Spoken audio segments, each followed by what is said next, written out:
एक से ज़्यादा टीचर होंगे और एक आपका स्पेशल एजुकेटर होगा और एक आपका टीचर होगा। While both A general educator and special educator, जैसे एक आपका जो जनरल एजुकेटर होगा और आपका एक स्पेशल एजुकेटर होगा, have their rightful place even as they work together, दोनों का ही राइटफुल प्लेस है, आपका जो जनरल टीचर है उसका भी और एक एजुकेटर टीचर होगा, उन दोनों का राइटफुल प्लेस है, मतलब दोनों की इक्वल वैल्यू है। देयर रिस्पॉन्सिबिलिटीज़ वेरी, हो सकता है उनकी रिस्पॉन्सिबिलिटीज़ वेरी करें, अलग अलग हों, बट उनकी जो वैल्यू है वो सेम है। A general educator is responsible for the content while the special educator facilitates the learning process। जो जनरल एजुकेटर होता है वो कंटेंट लेके आएगा और जो स्पेशल एजुकेटर है वो फैसिलिटेट्स करता है लर्निंग प्रोसेस को। ठीक है, तो समझ आ गया कि जो आपका ये देखो, general educator is responsible for the content, special educator facilitates the learning process. एक कंटेंट लेके आ रहा है, एक टीचर है जो कंटेंट लेके आ रहा है और दूसरा वाला टीचर फैसिलिटेट्स कर रहा है, मतलब कि उन चीज़ों को इजी बना रहा है। ठीक है, फैसिलिटेट्स होता है ताकि बच्चों को वो कंटेंट और अच्छे तरीके से समझ आए, ये प्रोसेस होगी। तो अब हमने क्या बताया कि जो आपकी कोऑपरेटिव टीचिंग है उसके अंदर होता क्या है कि कोऑपरेटिव टीचिंग में एक क्लासरूम के अंदर 2 टीचर होंगे। ठीक है, ये स्टूडेंट्स हैं, एक ये जनरल एजुकेटर है और ये स्पेशल एजुकेटर है। जो आपका जनरल एजुकेटर है ये कंटेंट के लिए रिस्पॉन्सिबल है और ये वाला जो एजुकेटर है ये फैसिलिटेट्स करता है, फैसिलिटेट्स द लर्निंग प्रोसेस। ठीक है, it is important that we don't view the special educator और the second teacher simply as a helper. कह रहे कि ये चीज़ इम्पोर्टेंट है कि हमें ना जो आपका स्पेशल एजुकेटर है या फिर जो आप सेकंड टीचर लेके आ रहे हो तो उसको हेल्पर कंसिडर नहीं करना और ना ही असिस्टेंट। यह ज़रूरी है कि हम विशेष शिक्षक या दूसरे शिक्षक को सिर्फ एक सहायक या सहायक ना समझें। आपका जो जनरल टीचर है वो तो कंटेंट लेके आएगा, स्पेशल एजुकेटर लगाए जाते हैं ताकि आपकी लर्निंग को फैसिलिटेट किया जा सके। कुछ स्टूडेंट्स ऐसे होते हैं जिनको मान लो कि समझ नहीं आता, उन लोगों के लिए तो कह रहा है कि आपको स्पेशल एजुकेटर को हेल्पर कंसिडर नहीं करना। पहले हमने बता दिया था कि उन दोनों की सेम वैल्यू है। As their functions are dynamic and essential and is not. ठीक है, और उनके जो फंक्शंस हैं वो डायनेमिक हैं and essential and is not in any way secondary to the primary educator. उनके जो फंक्शन है ना वो डायनेमिक हैं और वो किसी भी वे में प्राइमरी या सेकेंडरी नहीं है कि एक प्राइमरी टीचर होगा एक secondary, both are equal, both have equal place, both are respectable. Okay, instead the 2 teachers teach together, बजाय इसके कि आप किसी को प्राइमरी टीचर बोल रहे हो किसी को सेकेंडरी, दोनों टीचर एक साथ पढ़ाएंगे, को टीच करेंगे इन द क्लासरूम। ठीक है, बताऊँ there are various approaches to co teaching. जो आपकी को टीचिंग है उसकी क्या है, वेरियस अप्रोच है। ठीक है, तो यहाँ पे 1 टीच 1 ऑब्जर्व, 2 टीचर हैं, एक टीच करेगा एक ऑब्जर्व करेगा। जैसे देखो क्या है, it in this approach 1 educator teach in the classroom while the other sits back and observe the students, drawing specific observations and analyzing their behavior। देखो ये मान लो हमारी क्लास है, ठीक है, और यहाँ एक टीचर पढ़ा रहा है। ठीक है, ये आपकी यहाँ आपके बेंचेस पे मान लो स्टूडेंट्स बैठे हैं और ये टीचर मान लो क्लास में यहाँ पे पीछे बैठ गया। ठीक है, यहाँ सब स्टूडेंट्स बैठे हैं रो में, यहाँ स्टूडेंट्स यहाँ यहाँ यहाँ यहाँ यहाँ, ये पढ़ा रहा है और ये वाला इन स्टूडेंट्स के बिहेवियर को ऑब्जर्व कर रहा है कि कोई पढ़ रहा है अच्छे से या नहीं, ठीक है। वन टीच वन ऑब्जर्व, इस अप्रोच में क्या होगा, एक पढ़ाएगा, दूसरा बिहेवियर को ऑब्जर्व करेगा। वन टीच वन ऑब्जर्व, ये क्लियर हो गया। सेकंड है आपका, देखो, one teach one assist. In this approach one person teaches while the other helps those who need assistance। देखो, एक टीचर पढ़ा रहा है और दूसरा, जिनको कुछ ऐसे स्टूडेंट हैं जिनको एक्स्ट्रा एफर्ट्स चाहिए, जिनको एक्स्ट्रा अटेंशन की नीड होती है, उनकी हेल्प करेगा दूसरा टीचर। पहला पढ़ा रहा है, दूसरा जिन स्टूडेंट्स को एक्स्ट्रा नीड है असिस्टेंस की, उनकी हेल्प करेगा। This is used specifically when one of the educators has specific expertise in that content और to help gifted learner. This is used specifically when one of the educators has specific expertise in that content or to help gifted learners।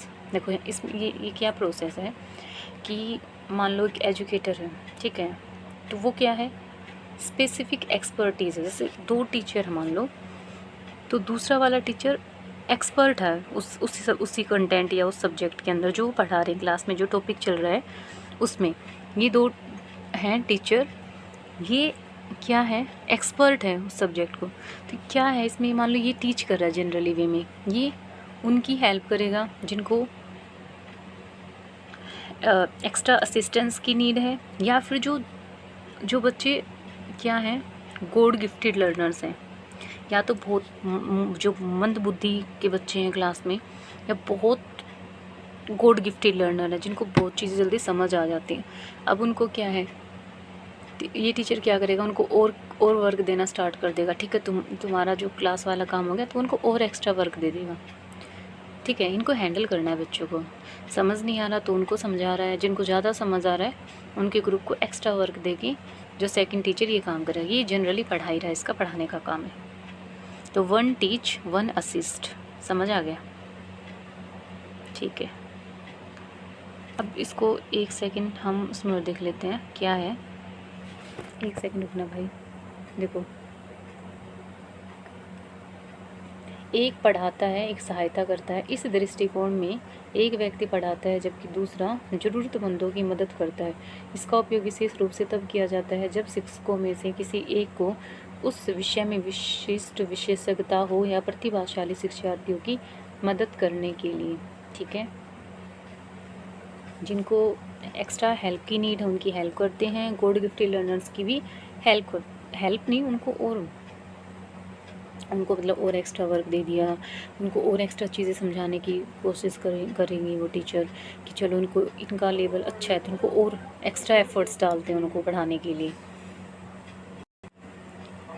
Parallel teaching देखो, parallel teaching में क्या होगा, parallel teaching, here the class is divided into two groups and each educator handles one group, teaching the same content to both groups. This approach is used when a lower adult student ratio is preferred. It may also be used to encourage student discussion। देखो, class को 2 groups में divide कर दिया जाएगा, दोनों teachers के पास same content होगा, और 2 ग्रुप में डिवाइड इसलिए करेंगे ताकि भाई कि एक ग्रुप में बच्चे कम होंगे तो उनको इजीली हैंडल किया जा सकता है, इजीली उनकी प्रॉब्लम सॉर्ट आउट की जा सकती है, इजीली उनको सुना जा सकता है। ठीक है, तो इसीलिए तो पैरेलल टीचिंग में क्या होगा, आपके 2 ग्रुप बना दिए जाएंगे, टीचर्स के पास सेम कंटेंट होगा, जैसे दोनों ही टीचिंग एप्टीट्यूड पढ़ा रहे हैं, दोनों सेम कंटेंट सेम, जैसे अभी क्या चल रहा है कोऑपरेटिव टीचिंग, तो पहले वाला टीचर भी वही पढ़ा रहा है, दूसरे वाला भी कोऑपरेटिव टीचिंग। बट इसमें क्या 2 ग्रुप बना दिए भाई, क्लास में 40 बच्चे हैं, ज़्यादा हो गए तो 20 का ग्रुप बना लिया उनको पढ़ाने के लिए। सेम कंटेंट होगा, बस ग्रुप में डिवाइड कर दिया जाएगा ताकि बच्चे कम रहें एक सेक्शन में या एक ग्रुप में।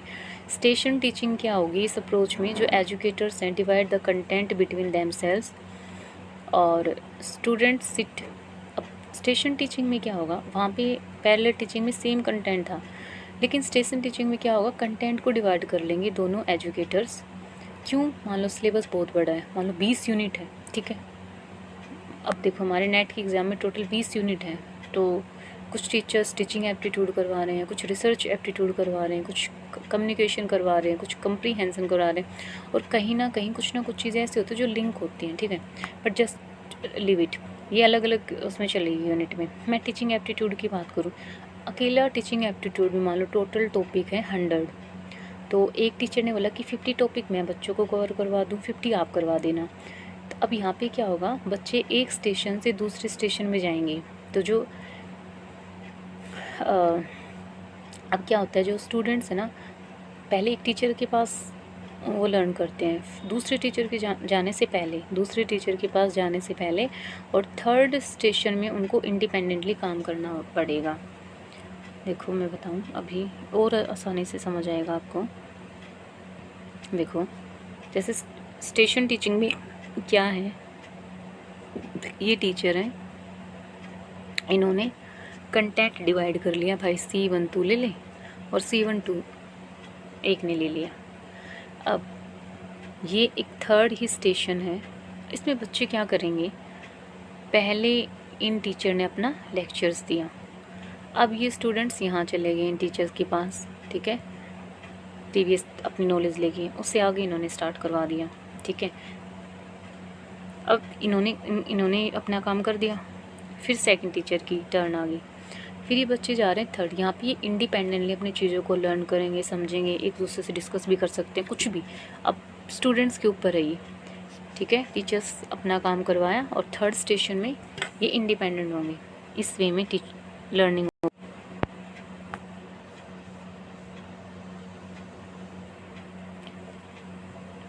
अल्टरनेटिव टीचिंग क्या है, alternative teaching and team teaching.